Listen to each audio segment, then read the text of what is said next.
Welcome back to CoinCade Collecting. On today's episode, we're going to learn how to coin roll hunt some half dollars.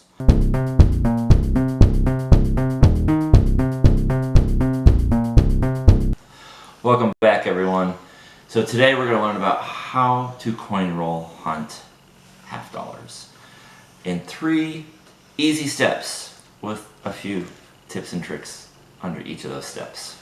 So the first step is you have to decide what you want to coin roll hunt. So in today's episode, we're coin roll hunting half dollars. Those are the easiest to understand, with the treasure that comes in them, etc.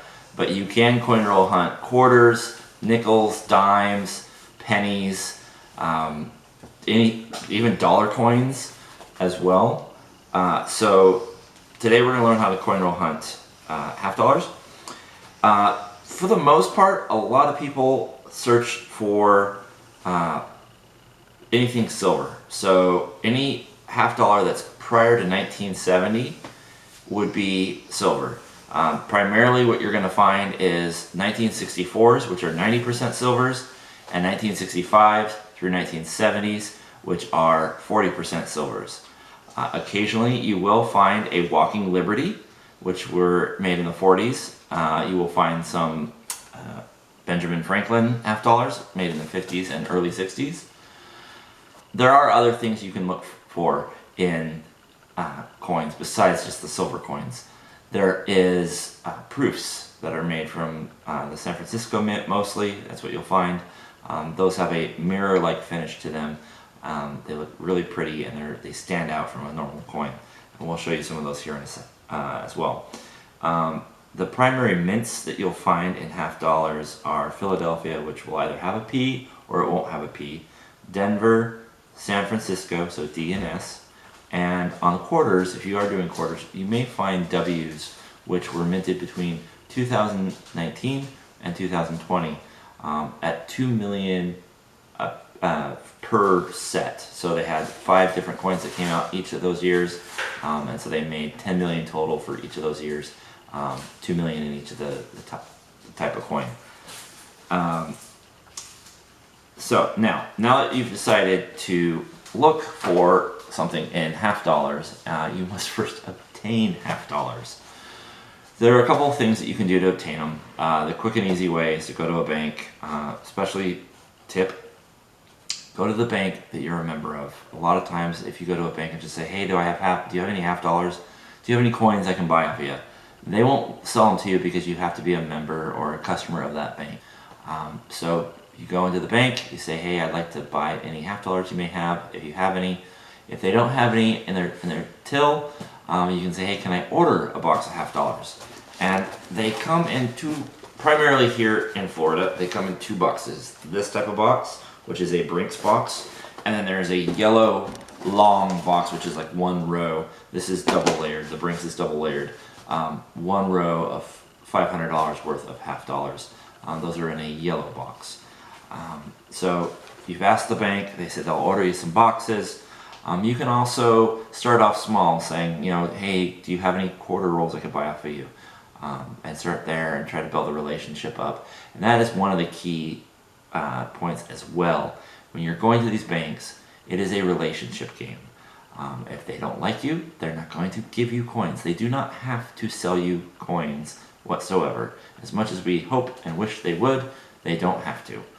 Because it costs them money on the outgoing and it costs them money on the ingoing. And what do I mean by that? Well, if you're buying them in a box, they get charged by Brinks for the processing of that box. Then they get charged on the back end if they have to ship boxes or rolled coins back to a Brinks or a Loomis. So yeah, sometimes they really don't want to. That being said, there are other areas you can find coins besides just banks. You can also find them at grocery stores, Coinstar machines. That's another great place to find coins and just hunt coins. Occasionally you can just ask the customer service department there at your local grocery store, "Hey, do you have any half dollars? Do you have any quarters that I could buy off of you? Have you had anything crazy come through?" And you're going to get a lot of no's from banks and grocery stores, but on occasion you do get lucky. You may have heard of stories of people buying $50 worth of half dollars from a bank, and all $50 are all 90% silvers. So they're worth a lot more than actually face value.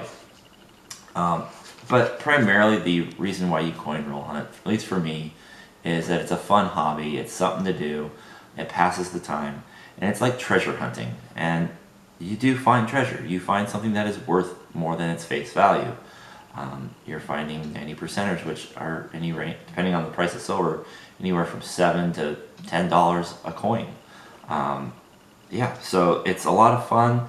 It's a great hobby. It's easy to do once you get to know what to look for and how to get the boxes. So now that you've obtained the coins, and we must look through them, that is another key thing. So what you're going to be looking for, like I said, in the half dollars is 64s, which are 90%, Kennedys. You may find Benjamins, you may find Walkers. On a rare occasion, you may actually find a Barber half dollar. My son and I found one in the 2 years that we've been doing this. You're going to find anything from 65 to 70 for 40%ers. And actually, on this coin roll hunt that I did earlier today, I found a 1986 Liberty commemorative clad half dollar. So it was half of the set, the other half was the silver coin. So hopefully maybe someone else who has the boxes from this bank found the silver version. You will find some oddities, such as this 1981 San Francisco Mint clad proof dollar. People will take the proof boxes that you can buy from the mint, crack them open, and they'll spend the money. I mean, it's worth 50 cents. So they'll go and spend it, buy soda, candy, whatever they need to buy at the convenience store, and then these half dollars get put into circulation. There are some other oddities that you might find. You might find gold-plated half dollars. They used to sell these at, I think they still do sell them at Littleton Coin Company and other places like that, for $10 a piece, and it's a commemorative piece that you'll like and treasure for all eternity. Well, sometimes these get put in circulation as well. And this one actually here has a counter stamp from 1960 to 1980 on it. It's an additional stamp. Someone plated this in gold and then counter stamped it for the anniversary of, I believe, I'm going to have to double check on this, but I believe it's the anniversary of Kennedy's inauguration.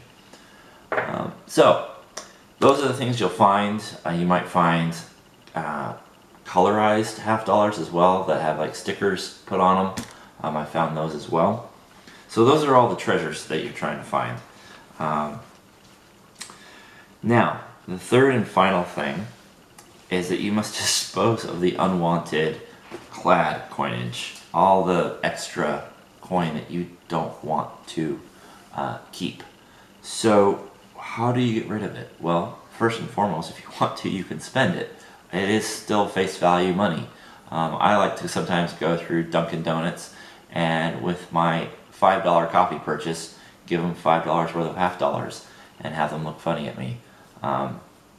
It gets a little giggle out of me sometimes, but you can spend them. Myself, I actually take money from savings and buy the half dollars, and then I put the money back into savings.